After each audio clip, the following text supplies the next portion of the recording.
تو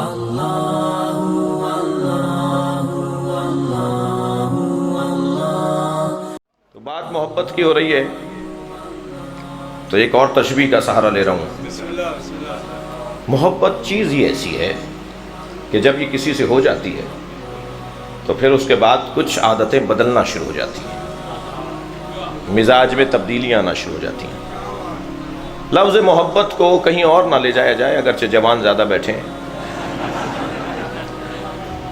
محبت تو اہلیت اور قابلیت کی بنیاد پر ہونی چاہیے۔ اگر آپ تھکے ہوئے نہیں ہیں تو ایک اور بات کہوں۔ بہت شکریہ، آپ کی تازگی بتا رہی ہے۔ دو لفظوں کو دو لوگوں نے بدنام کر دیا۔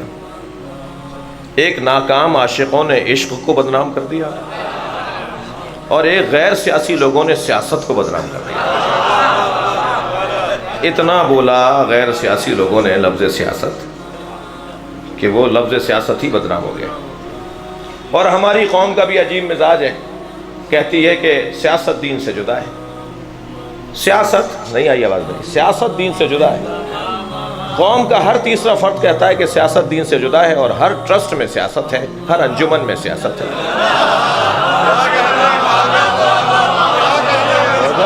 اور ہر مسجد میں سیاست ہے، بھائی ہر مدرسے میں سیاست ہے، ہر جگہ سیاست ہے، اور کہتے ہیں سیاست دین سے جدا ہے۔ عجیب مزاج ہے جی۔ تو یہ عشق، لفظ عشق جو ہے نا، یہ پاگل پن کو نہیں کہتے بھائی۔ میں علامہ اقبال کے ایک مصرے سے تو متفق ہوں، دوسرا مصرع مجھے سمجھ میں نہیں آتا۔ بے خطر کوت پڑا آتش نمرود میں عشق، یہ تو بہت اچھا مصرع ہے۔ عقل لبی محو تماشائے لبِ بام رہی، عقل کھڑی دیکھتی رہ گئی، عقل تماشا دیکھتی رہ گئی، عشق کود گیا۔ نہیں بھائی، کمال عقل کو عشق کہا جاتا ہے۔ جب عقل کمال پر پہنچتی ہے نا تو تبھی تو عشق ہوتا ہے۔